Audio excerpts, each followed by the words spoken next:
Hi, welcome to Taj Tell 'em. Today we have a special episode just to get away from our usual political talk. And what are we going to tell them today?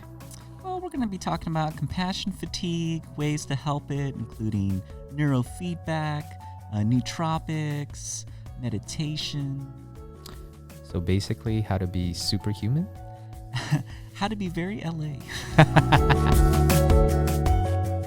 Well, hey, welcome to a special episode of Taj Tell 'em. We've been covering the candidates for President 2020, but we figure now it's a nice time to kind of take a break, take a break from the news cycle. Like most news, it's a lot of bad news. Mm-hmm. And so, I've been noticing just from like some of the conversations I've been having with, various people that there's a little bit of like compassion fatigue happening right now. Compassion fatigue. Explain. Oh, yeah, like, you hear, like, all this bad news, and then, it makes you feel, bad, whether it be, like, the economy, whether it be these shootings, whether it be, Trump not being able to buy Greenland, Boo-hoo.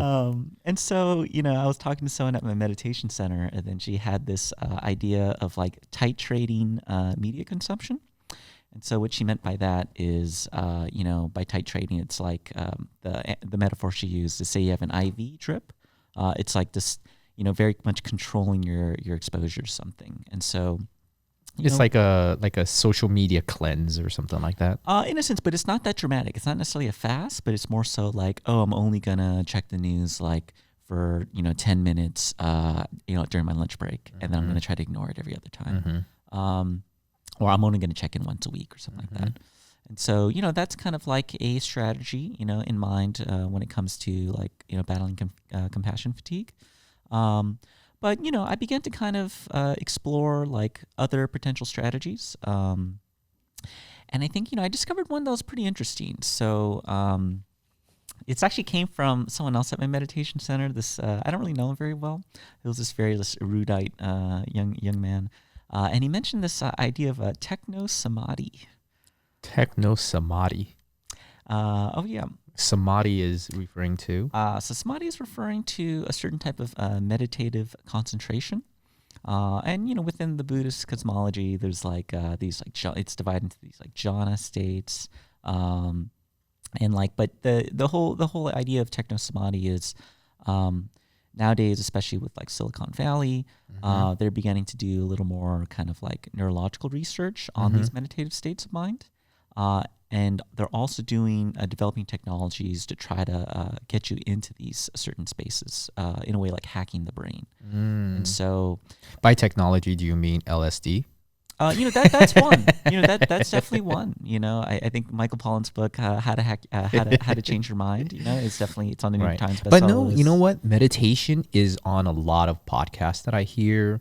A lot of these ultra successful people like Naval, Rackingent, Joe Rogan. They all and even in Pasadena we have this the Float Center. There's a huge movement towards meditation. And a lot of people feel like meditation, there's kind of a religious aspect to it, but you can use meditation without that. No, that's fair. It's just a technology, and that's the thing. I think it's associated with this kind of woo-woo crystal stuff, but it doesn't have to be that way. I think the secular mindfulness movement extracted a lot of the principles and practices. Oh yeah, mindfulness. That's how they explain it now. And so I'm actually kind of curious, Jack. So, what do you do if you just feel like a little overloaded, by life, the news, etc.? That's the thing. If I get overloaded, it's like a drug. You just kind of get more into it somehow, and then I guess I don't use meditation for that. I feel like because I've meditated before, it just happens. I don't think about that I've been overloaded until I've actually done the meditation. So you don't realize that, your mind's going a mile a minute until you really get quiet on the inside by meditating. So it helps organize my thoughts. But yeah, it's like, I haven't meditated for a while. So let me sit down and meditate. And once I meditate, I go, whoa, all of a sudden I go, man, my mind is really, really loud. There's a lot of stuff going on. So once you're aware of it, what kind of helps you kind of like calm the mind? Um, the thing is, I've been doing meditation for a while, and then I on and off. It's like a love-hate relationship almost now. But I before that, I had to listen to my breath. I used my breath as a way to meditate better. But now it's actually very interesting. I listened to Naval Ravikant talk to Joe Rogan, and he just said, he just thinks of nothing. And I'm actually able to get to that space now just because I've had practice before, and I've had practice of concentrating on the breath. And then so once I sit down, I just think about nothing. I actually begin by thinking about the darkness that I see. And then slowly things kind of dissipate. And then, and funny, this is kind of how I know I'm overloaded too. Then I start thinking about all the stuff that's going on in politics and how, how sad the state of affairs are. And then, but, I don't let that take over me. It sounds a little esoteric here, but I really just, see it as something in the river, and I just let it pass by, and I don't hold myself, I don't hurt myself. I don't like criticize myself for thinking about all that. And I just go, okay, back to the darkness. And, I'm able to get up to like 15 minutes now, which is nice. And I feel a lot better afterwards. When you say darkness, what are you referring to? Just when I close my eyes, I don't see anything. The literal darkness. The literal darkness, not like the light versus the dark. Okay, not like I'm not a 666 guy. I like to meditate on Beelzebub. Like to eat babies. No, like yeah, no. No, it was just it was just like the darkness of me having my eyes closed instead of focusing on my breath. Okay. I mean, you mentioned also like a love-hate relationship with meditation. So what do you love about it? What do you hate about it? I love every aspect of it, how I feel afterwards, how clear my mind is, how calm I feel. The hate is I need to meditate. Is it like the time commitment that is? Yeah. I heard this really good saying. He says, if you should meditate 10 minutes a day.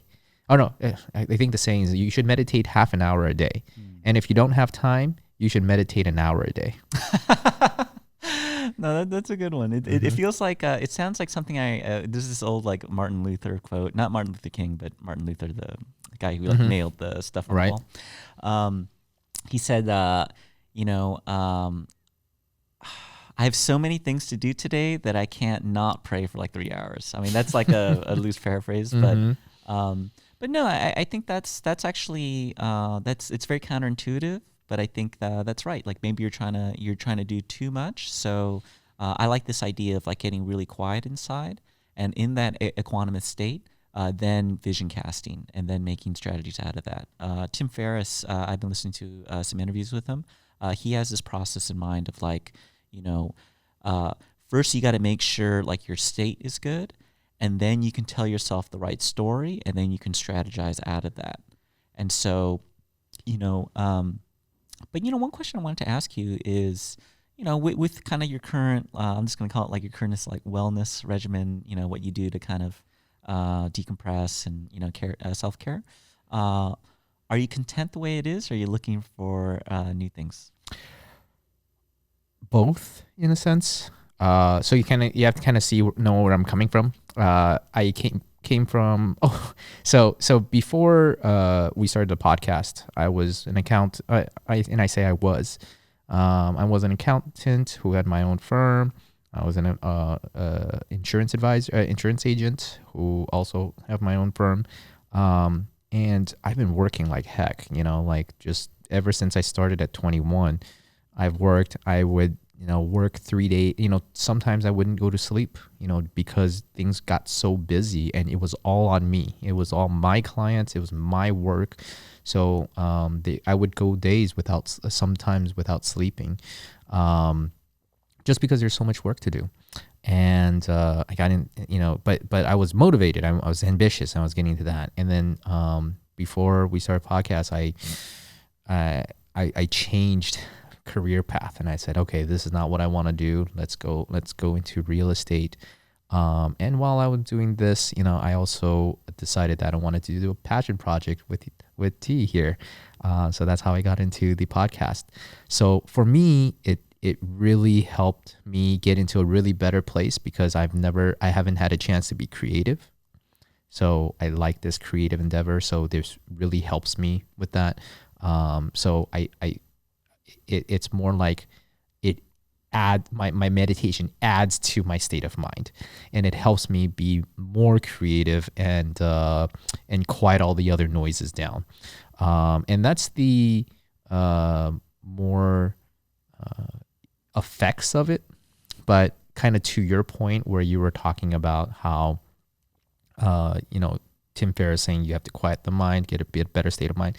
It's pretty much like working out, once you feel good with your body, then you can do other things with your body. If you're always eating junk and not working out, you're just sluggish. And I think it really helps my mind not be sluggish.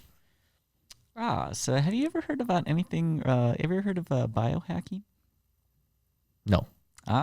Interesting. So you also mentioned that, you're satisfied with the way like your wellness kind of regimen is currently, but you said you're also open for like to add new things. And so I guess I wonder if you were to kind of add new things, what exactly what results would you be looking for, or what kind of commitment would you be open to? For me, just to do more of the things that I enjoy. One thing I wanted to add is the video editing and the podcast editing. Like that's a skill that I want to learn, just to be able to be at a point where I get to, in a sense, do what I want. Not that I never did what I want, but there was a lot of pressure in the before. And now this is like, hey, we get to do this for fun and enjoy it, and speak our mind, very, very freeing, and get to hang out with T and talk about the topics that we always talk about. Yeah. So I one of the things I kind of wanted to get your thoughts on is something I've been getting into, which is like a form within the large umbrella of like biohacking. And biohacking, it can range in a number of things. Like, it could be, for example, this is kind of the weird stuff where like people will embed magnets in their fingertips. And so that way they can see what's magnetized or not. And so they're creating essentially a sixth sense in that way, an artificial sixth sense, which is the sense of magnetism. They surgically insert magnets in there. Whoa. Yeah. Okay. Some people, they put in some kind of like NFC chip there, so that they can unlock their door with just like their hand. Other people, they put like some kind of almost like a compass that vibrates when they're facing like true north, so that then they have an orientation to the North Pole. And so, it can be pretty creative like that. But then all that stuff, though, I don't like surgery. I've never had the closest thing I've ever had to surgery is getting my wisdom tooth removed, and I hated it. So I would never do any kind of elective surgery. But one subset of biohacking that I've been interested in recently is X-ray vision. Not almost. It's neurohacking. Okay. And within that, there's a couple subsets I've been interested in. First one I've been looking into is, have you ever heard of neurofeedback? No. I think I've heard that term. I just don't know in what context. So I've been meditating at this place in Culver City called Peak Brain Institute. Okay. And it's a for-profit business that just kind of hosts these free meditation sessions. And then I never really seriously looked into, what it was all about until I listened to an interview of the founder, Dr. Andrew Hill, on the Joe Rogan podcast. Oh, okay. And what's interesting is that he began to talk about the history of neuroscience, and it was discovered here in Los Angeles at UCLA. It was a researcher that was kind of doing research on these cats, and where he would try to train the cats to create a certain brainwave profile. And whenever the cats would create it, they would get positive reinforcement, like some milk. Oh, okay. And so it's interesting, by using cats, it showed it was not the placebo effect, because cats are known to be not very compliant. So this idea of neurofeedback, it's an involuntary process. And so, he was able to train the cats to create this certain brainwave profile. And he was like, okay, that's cool. But then he got placed on a different research project for NASA. which was, I guess, a few of the astronauts kept getting sick, and they're like, okay, let's test exposure to rocket fuel. What kind of harmful effects come from this? And so what he did is he gradually exposed these group of cats to rocket fuel. And at the lowest dosage, they began just to kind of walk funny. Slightly higher dosage, they began to just lay down. Slightly higher dosage, they began to cry. Slightly higher dosage, they began to get seizures. Slightly higher dosage, they all died. And so it's a pretty cruel experiment, pretty brutal. But what was interesting is that this kind of this process stayed constant for all the cats except this one group. This one group of cats would not enter seizures. And so he's like, man, that's bizarre. And then he realized this is the same group of cats that I trained to make these certain brain waves. And so he ended up applying this training to a human subject who was suffering from epileptic seizures. And this human subject completely cured of her seizures. And so you mean like think your way to health in a sense? Like in a sense, because it's an involuntary process. So how neurofeedback works is, say, for example, we want more theta waves in this part of your brain.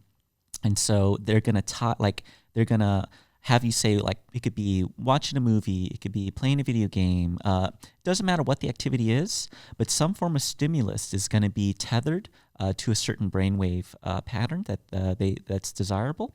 And so, for example, say you're playing a video game, the airplane's flying. As long as your brain's creating that pattern, the plane's flying. The moment it stops, the game stops. And so your brain automatically is trying to make this. You're trying to make this association between if I do this, then the plane can fly. Now, is it more like when you're thinking about brain waves? Is it like what you're thinking of, or how do you recreate those brain waves? So there's a handful of brain waves that scientists have discovered.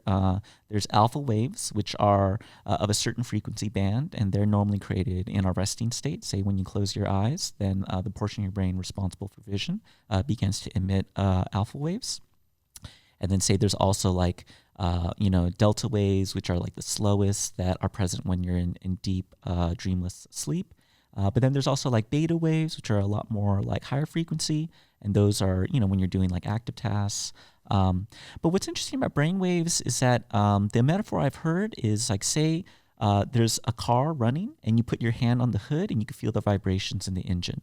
And so you can kind of diagnose if something's wrong if the vibrations you feel are weird. Right. And so that's where these brain waves aren't actually doing anything. The brain waves are more so a result of something your brain is doing. So it's the thought that you have that creates those brain waves, or is it more of an emotion that you have? It can be any normal things. It could be some involuntary processes, like keeping our heart beating. Brain waves are created through that. It could be a discursive thought. It could be dreaming. It could be creative states. And so brain neuroscience is still a pretty new field, but they've been able to kind of attribute, say, for example, theta waves to like feelings of like creativity, and almost like it's a more receptive. Your brain's in a more receptive mode versus like high frequency like gamma waves are more so like when you're really like trying to like really deep, really try to focus on something and like do a very active task. And so there are some correlations, but the science isn't quite to the point where I'm thinking of a dog, and then by looking at your brain, he's thinking of a dog. I guess they just haven't haven't got to that point at this point. Oh, no, right? not at all. So it's still very much in its infancy. And so, and largely because of the technology, like, for example, the EEG rigs that measure your brain waves, that maybe right now cost $20,000 to $30,000. That technology used to cost millions of dollars, or wasn't even possible a few years ago. And so I think the advances in like computing power have really opened up the field of neuroscience. And so, but what's interesting though is like going back to the story of the guy experimenting on cats, he actually released the findings of this research, and immediately all his funding got pulled. And it's because of the pharmaceutical industry. Because they have a vested interest in selling drugs to help seizures, versus like this, neurofeedback therapy. They can't profit off it. And so, and this still holds true even today. Like, I don't know if you heard of CHAD, CHAAD. It's an organization for people suffering from ADHD. And, the pharmaceutical company regularly pays so-called experts to come and speak at these events to try to discredit neurofeedback science. And so that's why, a lot of investment has been made in the field. It's been pretty underground, but it's just because now it's a lot more accessible, the technology. And plus there's people like the guy who started like Bulletproof Coffee, more advocacy is rising. And so the data is actually really promising. I mean, hey, we talk about AI and all that stuff. Like, our brain is like it's the most amazing muscle in our body. No, very true. And what's interesting is, there's this very kind of idea. There's this kind of primitive idea where it's like, but something's wrong with my brain. Let me back this up. So, for example, like, when we go to the doctor, we get our heart rate monitored, we get blood work done, but we don't get an EEG done. And so we don't know what our baseline is. And so that's where neurofeedback is really great, is because, beyond the therapeutic uses, even just as a diagnostic tool, even just going in there, getting your brainwave scanned so you have a baseline, that say in the future, like, oh man, I just feel a little slow, and then I do the blood work and nothing's wrong, but I just have this chronic fatigue. But if you're able to compare brainwaves when you're feeling this fatigue to your baseline, you're like, whoa, wait a minute. We can see this difference, and then they can also compare this to a database of other people's brain waves, and then so they could see, oh, you know what? Most people who we see who have this kind of brainwave profile, they have ADHD. Interesting. And so that's where, as a diagnostic tool, it could be like really powerful. And so actually, I've began like dabbling in it a little bit. Where I purchased this device called like Muse. It's supposed to be like a meditation tool. Okay. But what it does is it's a very primitive EEG reader where it has two sensors in the front of your head and then two in the back behind the ears. And it measures, these various brain waves. And it runs it through its own kind of proprietary algorithm so that, when you meditate, they have like 3 tiers, like active mind, like neutral mind, and calm mind. And then they chart like, oh, when you're meditating, you're in like the active state here, and then here you're in the more calm state. And then they actually do some neurofeedback where like sounds of the weather, like rain, gets louder the more active your brain gets, but the more like calm your brain gets, then the weather gets quieter, and if it gets really calm, you begin to hear birds. So are you seeing this in real time when you're measuring it, or are you doing it and then looking at it, what happened in the last 5 minutes? For this Muse app, it's real time.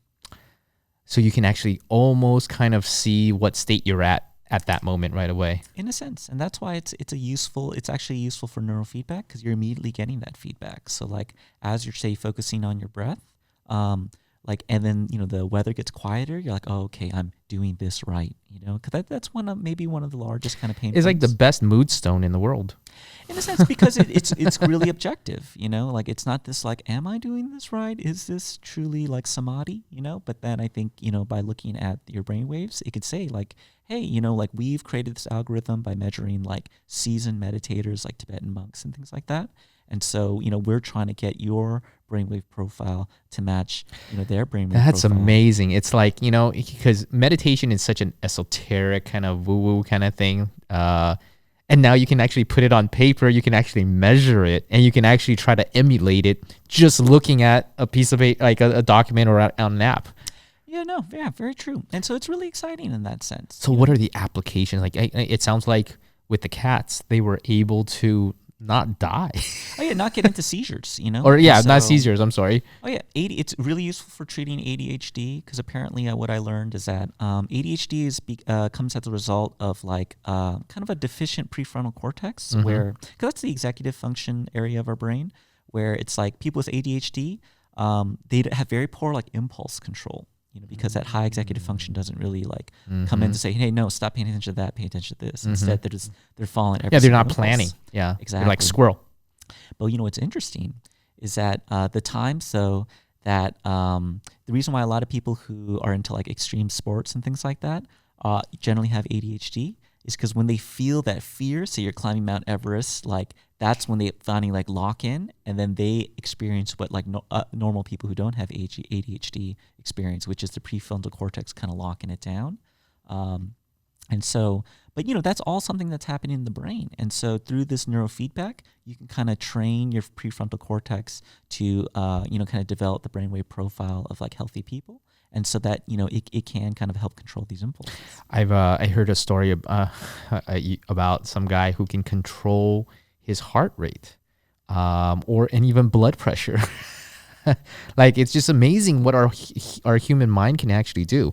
And and that's the kind of the advent of all these wearables that you have. Now our watches, like, they can tell what your heart rate is and stuff like that. Eventually it's going to be able to tell what your blood sugar is, your blood pressure. And just imagine if you can have that kind of feedback in real time, the kind of decisions that you can make. Like, you're in line at the fast food joint, and then you look like, oh man, my blood pressure is pretty fucking high. But if you didn't have that, you're gonna make some terrible decisions. No, very true. Yeah, that's what I find most appealing about this. Is it just equips you with the information you need to make wise decisions. Because otherwise it's like there's a lot of guesswork. And I think that's just it's hard to make skillful. We're decisions. imperfect beings with imperfect information. Oh yeah, but the better information we get, the better we can act on that information. Like, hey, my neurofeedback's out of whack. I'm feeling rage. No, yeah, because could we always try to like self-diagnose in this very kind of subjective way? I mean, similar to kind of what you shared earlier, like you meditate and then you get really quiet and you're like, oh wow, my mind's racing, But like, what if you regularly got your neurofeedback and you're like, oh, my neurofeedback's very clearly saying it's racing. I mean, this is something where you can only diagnose that, oh, my mind's really racing because you've trained yourself as a meditator, and I'm sure it's taken like many months, if not years, to gain that kind of awareness. Versus like, for say someone who's never meditated, something like the EEG can be like a very like quick way to be like, oh, wait a minute, something's not right. What do you have to do when you have that hooked up on your head? Do you have to meditate, or do you just do whatever you want and then just see what the feedback is? So I did download the third-party app that kind of takes the raw data from the What's this app? device. It's called like Muse Monitor. Okay. It's if you guys want to Muse, if you guys want to sponsor us, hey, there'll be a link in the description. And so then you get to see like all 5 different types of brain waves: alpha, beta, theta, delta, and gamma. In real time, and then you can record it. And then, I think to get a baseline, I just have my eyes closed and I just try not to, just try to let my brain do whatever it wants to do for that minute or so of recording. And then, I'm just right now, I mean, I've only been doing this for about a week, so I've just been kind of like recording this data, and eventually I want to turn to some form of analysis, but I'm no neuroscientist, so I'm definitely still learning. Oh man, but okay, so what are your goals, or I don't want to say goals, but like what are you trying to get out of this eventually?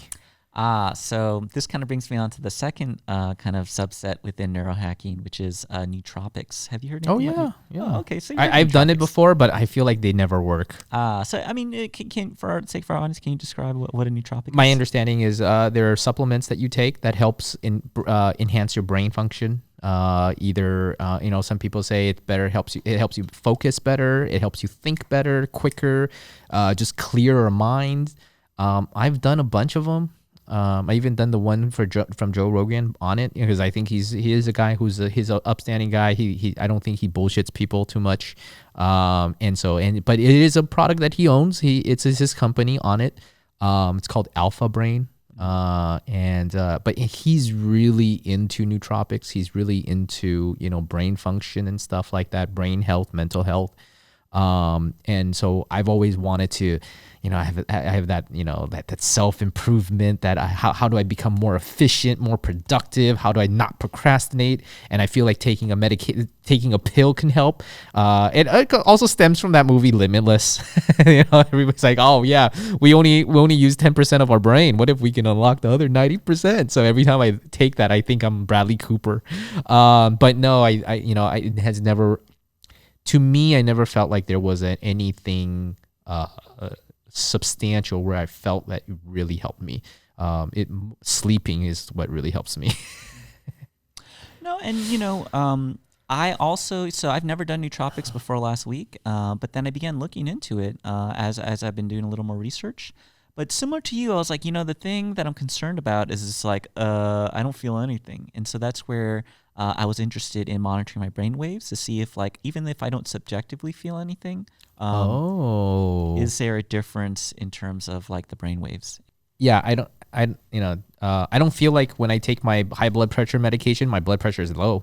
But if I measure it, I can see that the blood pressure is low. Oh yeah, so that's a thing where it's like it's just another tool for like kind of awareness. And so the nootropics, how I'm gonna do it. So I do know there are like people like Joe Rogan and even like Dr. Andrew Hill that make their own kind of supplements. But generally in these supplements, it's a mixture of many different types of nootropics. I think there's one ingredient in there that's most important. True, but there are kind of like certain synergies, So, not that I don't trust their research, but what it is that, I mean, individual brain chemistry is so like, personal to each person. And so for me, for two reasons: one, to kind of mitigate risk and harm, and then two, just to prevent like, hey, I've taken these 10 supplements and one of them seems to be doing something good. Do I have to keep taking all 10? And there's a cost factor to that and like the nuisance, and so that's where I've decided to kind of introduce each nootropic individually, and so that I can assess, okay, right now I just have one nootropic, for like 2 to 3 weeks, and then in 2 to 3 weeks I'll introduce another, and then I'll begin to see, okay, like what the difference is between. Well, that's the thing about nootropics.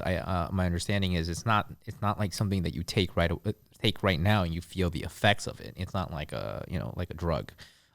It's more it's a long-term effect. You don't eating healthy for one day is not going to change anything. But I will say this: I have actually subjectively noticed some differences even in this 1 week that I've been doing it. There is a glow about you. Oh, well, thank you, Jack. So first, I guess I'll share what my nootropics regimen is right now. Mm-hmm. The first one I tried is this one's like a really kind of relatively safe hack. Have you heard anything about like the keto diet? Yeah. So you know about like ketosis, the fact that like your body normally runs on glucose. But get out all the simple glucose sugars, the carbohydrates, and you focus on fat, so your body start burning fat. And I hear if you start eating carbs afterwards, you get like this carb hangover. Oh yeah, it's because so what ketosis is that you're right. Once the body doesn't have enough glucose, then it begins to switch its source of energy to fats, which are metabolized by the liver, and it creates this thing called ketones. And ketones are just another source of fuel. And what's interesting is for the brain, as we get older, our brain gets worse and worse at using glucose as a fuel. And many people attribute Alzheimer's to this phenomena. And so that's where by introducing a second fuel source, ketones, it aids in brain health. And in fact, brain cells have been shown to have a preference for ketones versus glucose. And so, if you look at me, I don't need to lose weight, so that's why I'm not experimenting with keto. But it's more so for like brain health. Stop hiding those abs. Yeah, we're gonna keep this rated G. But so I didn't want to go the full keto route and like really try to have a weird diet because in the day I like eating some carbs. And so what I did instead is I found this thing called MCT oil. It stands for medium chain triglycerides. And so essentially this is a type of oil that's derived mostly from like coconut oil, and it gets directly metabolized by the liver, not by your digestive system. And so it's able to create ketones in your body, but without having to do the weird diet to have your body enter ketosis. And so Bulletproof Coffee, it works on a similar function. Like they just add this kind of oil to coffee, and that's what I do to my morning coffee. I just tried kind of the fast the first half of the day, and then I just drink this MCT oil in my coffee. And I have noticed kind of like a difference. Like I do feel like my focus is definitely better. I feel less lethargic. But then the next level up, I began taking this supplement called uridine. Have you heard about that one? So uridine, it's a naturally occurring compound. It's found in beer from brewer's yeast. Oh, I like this already. And it's also found in human breast milk. My son will like that already. It's also found, I think, in walnuts and I think tomatoes. Okay. But obviously not in the concentration that you can get in like a supplement. And so what interested me about uridine is that they've actually done studies where it's a cocktail of uridine, choline, and DHA, which is essentially fish oil. That mixture has been known to show like an increase in neuroplasticity, at least in animals. And so, that's clinically proven. And so I think the human research is still like, TBD. But, so I first introduced this fish oil and this uridine into, my diet. I'm probably going to add the choline in a couple of weeks. And so what I've noticed is that my emotional experience, I feel like the band is a lot more narrow now. Like I don't feel quite as high or quite as low. And what's interesting is reading the reports is that it's actually known to help certain forms of bipolar depression. Really? And so I was like, oh, that's interesting, because it has something to do with like dopamine receptors. It kind of helps level like the amount of dopamine in your brain. And so what it also does, though, is it does help neuroplasticity in that it's one of the substances used to create RNA. And so it helps aid in creating like new synapses, as well as better kind of protecting, those synapses. And so, so far it's only been a weekend, but I definitely feel, benefits in terms of like focus, overall mood, overall like mental acuity. And so, it's been like I would say a pretty significant game changer. Where do you see the effects the most? Honestly, I would definitely say like in my mood, like I definitely feel like things don't bother you as much. I just, what's interesting is like I'm going to go on a slight tangent, but I'll explain why. Mm-hmm. So in my brainwave research, I was looking into this study on PubMed about how, there's, I mentioned a thing called alpha waves. Mm-hmm. And so it's this type of brainwave, but within this range of frequencies. And so it's not like this one frequency, but say it's like anywhere between 8 to like 30 hertz or whatever. But they did a study where they looked at individuals' alpha waves, and certain individuals that have like an 8 hertz frequency exhibit different personality symptoms than someone at like a 10 hertz.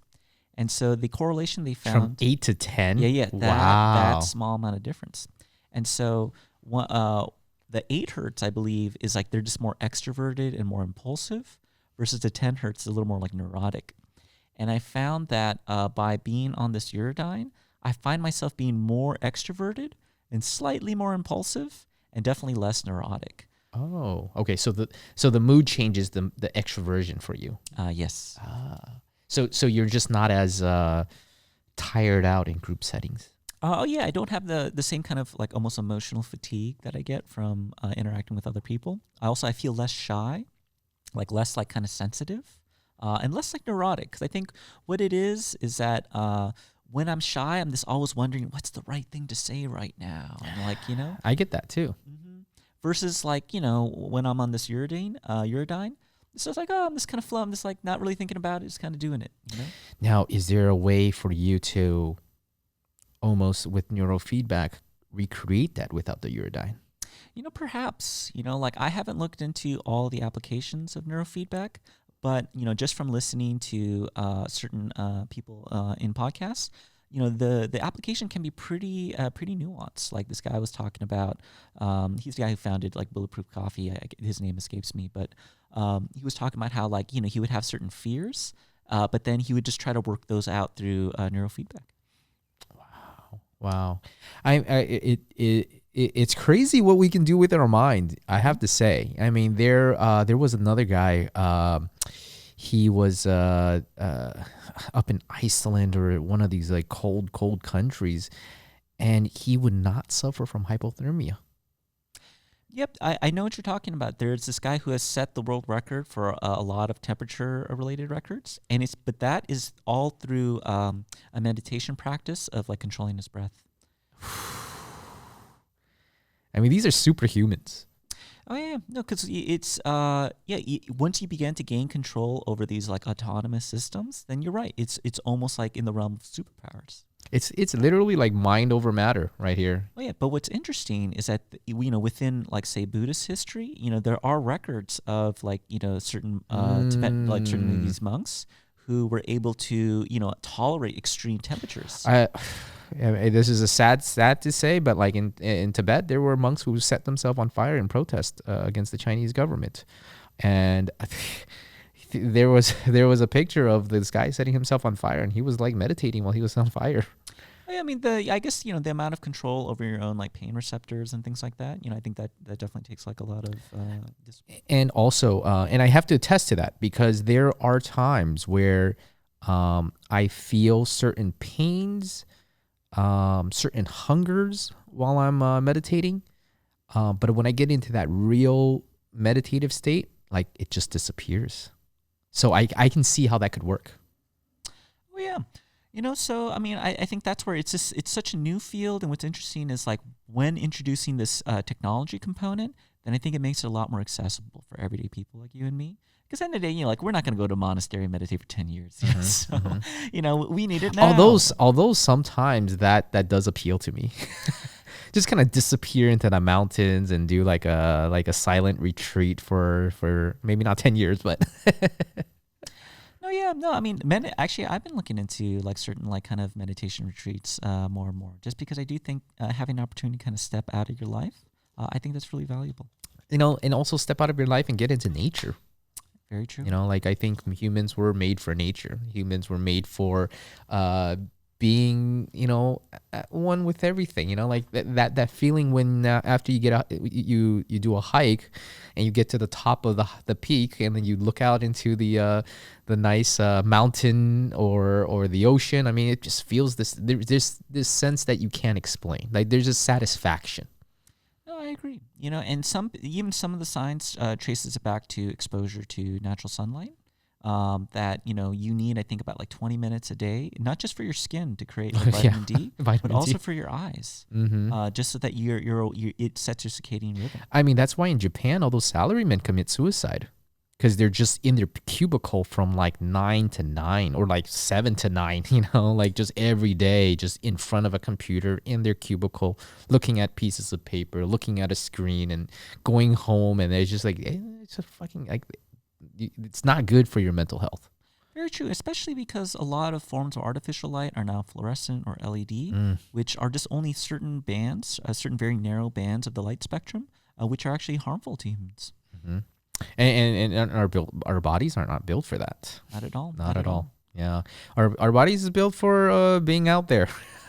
And this life is, and I think that's why it's making these waves, these kind of research, because we're somewhat understanding, and I think our generation is understanding that too, where we're like, the world we live in is not the world we want to live in. There's some kind of there's something within us that says, yeah, it's rebelling against this system.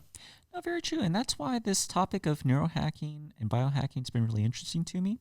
If you think about it, we no longer live in a natural world, and so we can't just rely on like go with the flow, because it's one thing if we're living like out in nature, eating the food we're growing, then yes, just by living a natural life, our bodies are made to sustain this. But our lives are so strange and artificial and abstract that I think we need to reach for like new creative solutions in our modern world. And that makes me wonder, have you seen that or read the book Ready Player One?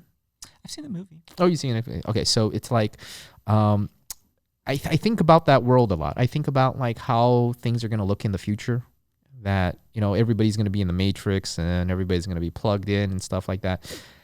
Have you ever had a VR kind of headset on? Oh yeah, I've tried it a number of times. It's fun, but I can only do like 20 minutes at a time or something like that. I know what you mean. There's some kind of mental fatigue that comes from using it. I agree. You know what the weirdest experience I've had though on it is I was playing this game. It was through like the PlayStation's VR. Mm-hmm. And I don't know if you played this game where it's like you're going through like this almost like haunted circus thing. So it's like scary clowns, that kind of stuff.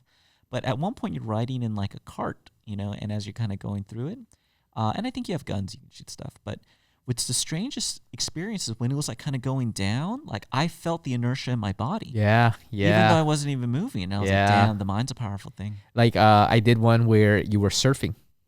And it's like you almost...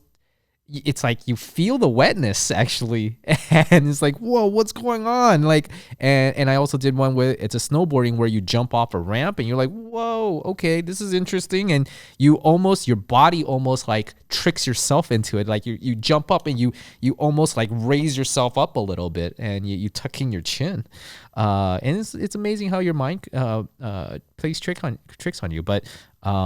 Yeah, I can only do that for a few minutes. So I feel like the future is more like augmented reality rather than virtual reality. Well, one thing I will say though is maybe just the future's not for us. Because I think I say that because I know what you're saying. I know what you're saying. Because these younger kids, man, like if you think about it, I picked up a client recently in like the esports space, and like as I've been kind of studying that subculture.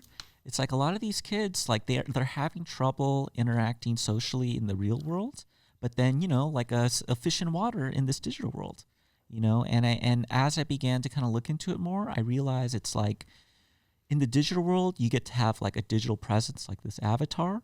So you get a chance to kind of control like who you are and how you look, versus here in the real world, like, and I'm stuck being like this Asian dude, and I've been hearing that, even there's a close correlation to like cosplay and like the anime subculture, where like I was just talking to a friend and she was saying that like her, I believe like niece, super shy, super socially awkward, but then when she puts on this cosplay like costume and goes to these conferences, everyone's like, oh, can I get a picture with you? Oh, I love you, because they love the picture. They love the character, excuse me, that she's dressed up as.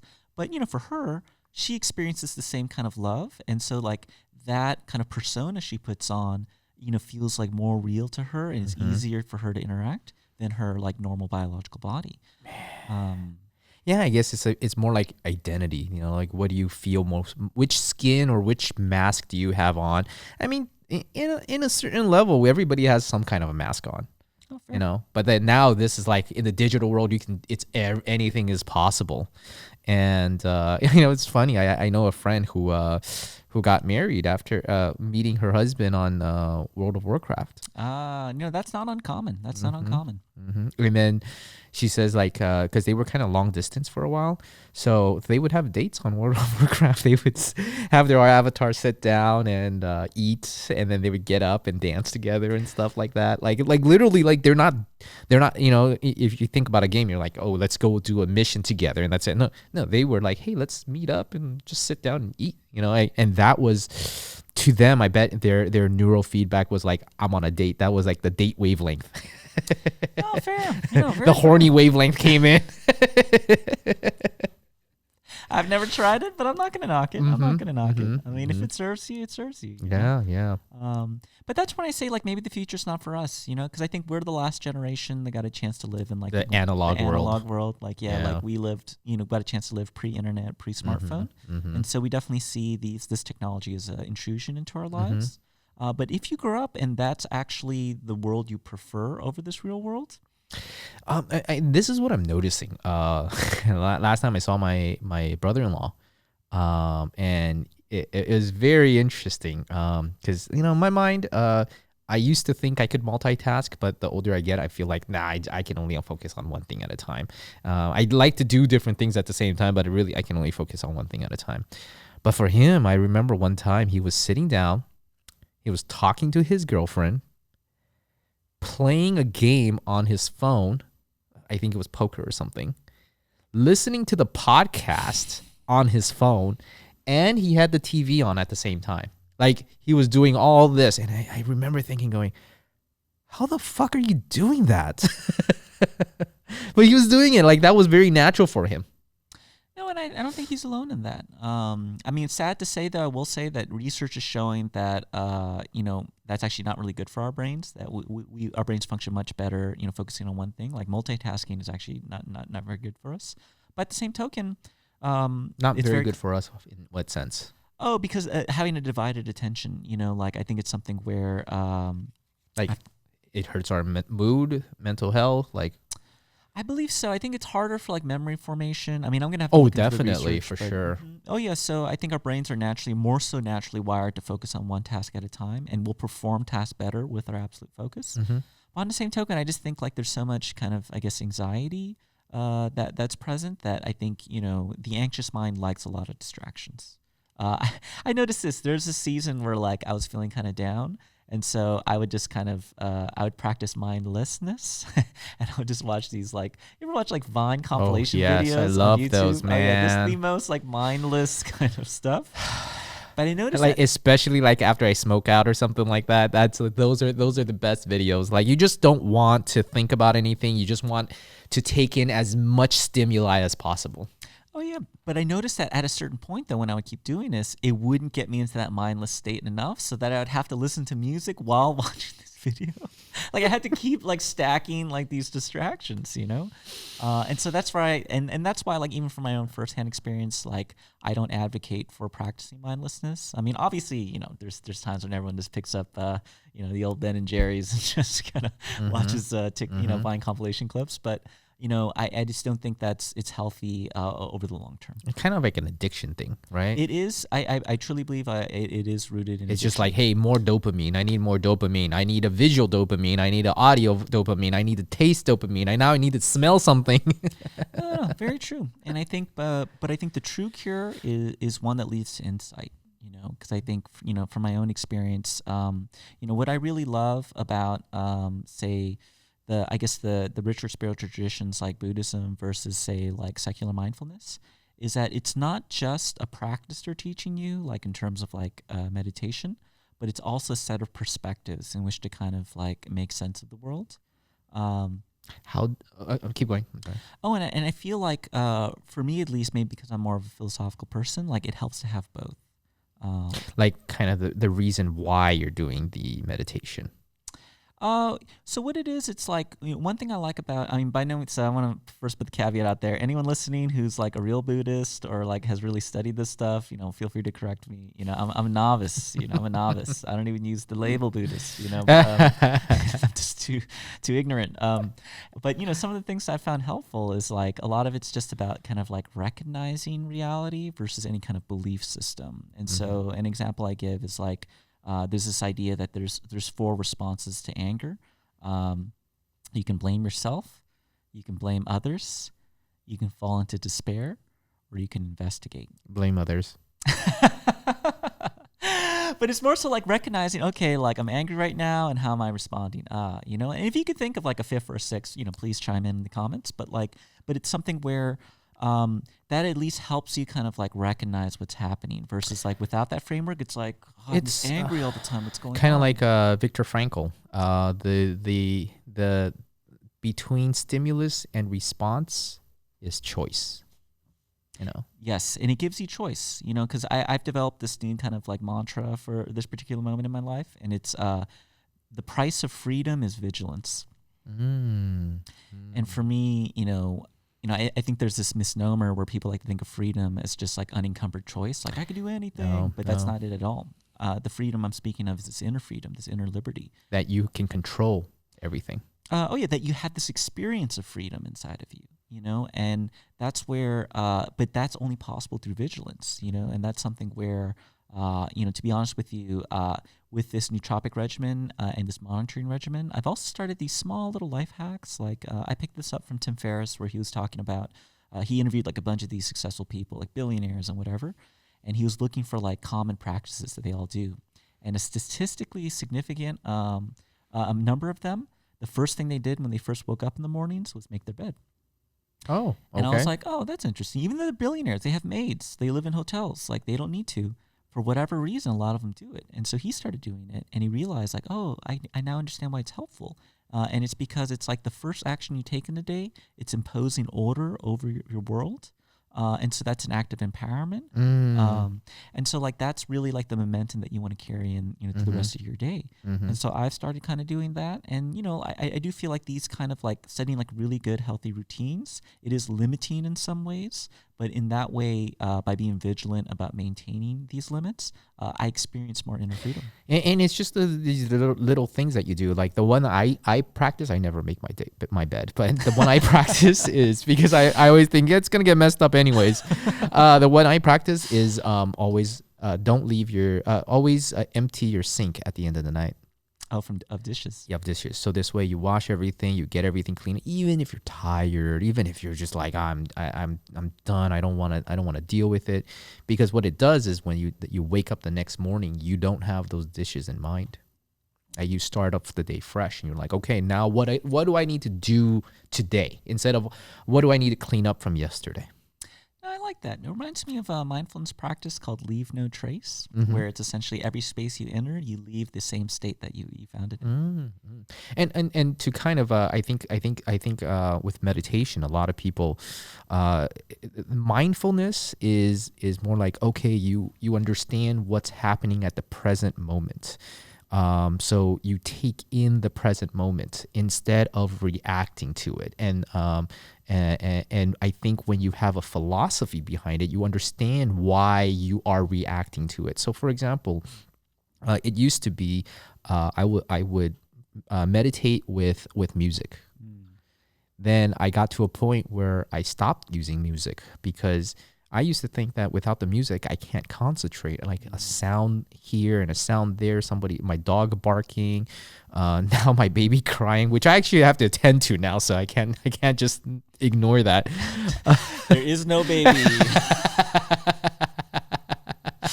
And I let him cry long enough, there will be no baby. And then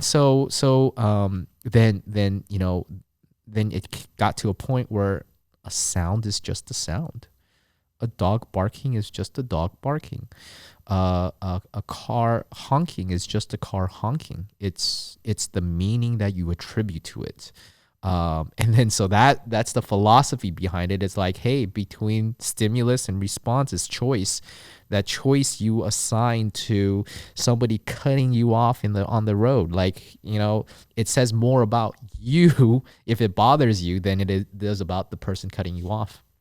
And I think that's actually like a fundamental principle within Buddhism called like shunyata, which is like emptiness. It's the idea that, once you strip away our own projections that we place on things, like, it sounds just a sound, And so I do think that's really important, just because I do feel like meditation, it gets this bad like reputation of like, it's about thinking about nothing. It's about like, but it's actually, no, that's not it at all. It's not shutting out, like stimuli, but it's just like being so spacious that you can hold everything.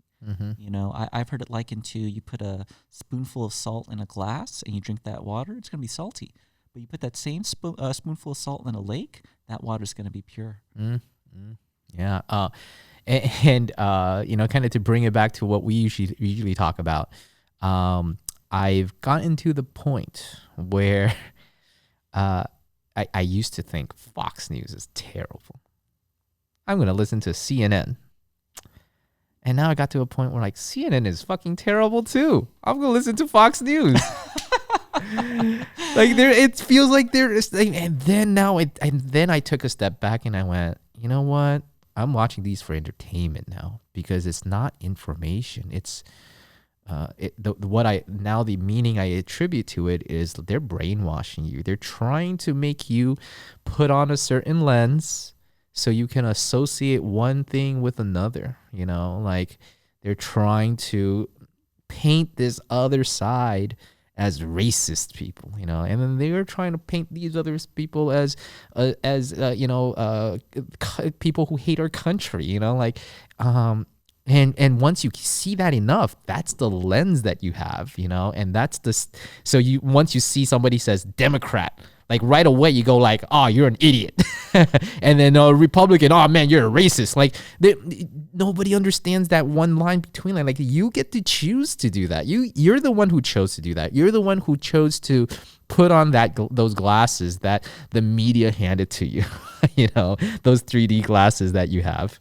No, very true. They've done studies where like they introduce a policy idea, but the moment they introduce it, like, oh, this is a democratic idea, Republicans are like, oh, I hate it.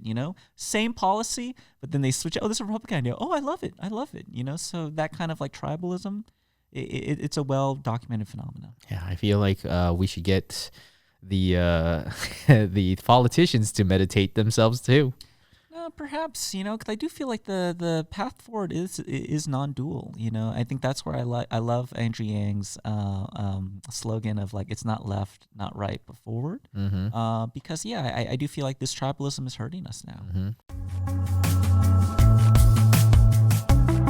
Well, thank you for listening to another episode of Taj Tell. If you like what you heard, go ahead and just smash that subscribe button, or give us a like, a thumbs up, anything to help. And make sure you turn on the notifications. 5-star rating on Apple Podcasts.